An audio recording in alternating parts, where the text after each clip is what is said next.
Good morning friends, ಇವತ್ತಿನ mini ವ್ಲಾಗ್ಗೆ ಸ್ವಾಗತ. ಇವತ್ತು ನನ್ನ ತಂಗಿ ಪಕೋಡ ಕೇಳಿದ್ಲು ಅಂತ ಪಕೋಡ ಮಾಡ್ಕೊಳ್ಳೋಣ ಅಂತ ನೋಡ್ತಾ ಇದ್ದೆ.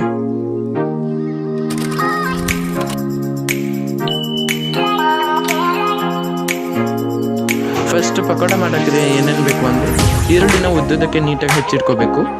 ಕರಿಬೇವು ಸೊಪ್ಪು, ಸಾಂಬಾರು ಸೊಪ್ಪು ಮತ್ತು ಹಸಿರು ಮೆಣಸಿನ್ಕಾಯಿ, ಕಡಲೆ ಹಿಟ್ಟು, ಉಪ್ಪನ್ನ ಹಾಕಿ ನೀಟಾಗಿ ಮಿಕ್ಸ್ ಮಾಡ್ಕೊಂಡು ಆದಮೇಲೆ ಹಚ್ಚಿಪುಡಿ, ಗರಂ ಮಸಾಲ ಹಾಕಿ ನೀಟಾಗಿ ಮಿಕ್ಸ್ ಮಾಡಿ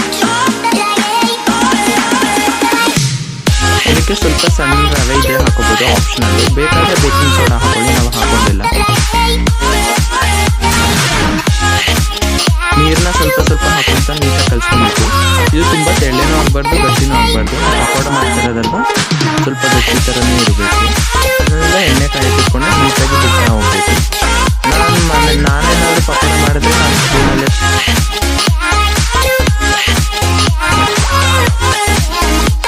ನನಗಂತೂ ತುಂಬ ಇಷ್ಟ ಆಯಿತು. ನೀವು ಮಾಡಿ, ಟ್ರೈ ಮಾಡಿ, ಲೈಕ್, ಕಮೆಂಟ್, ಶೇರ್ ಮಾಡಿ, ಸಬ್ಸ್ಕ್ರೈಬ್ ಮಾಡೋದಂತೂ ಮರಿಬೇಡಿ. ಬಾಯ್.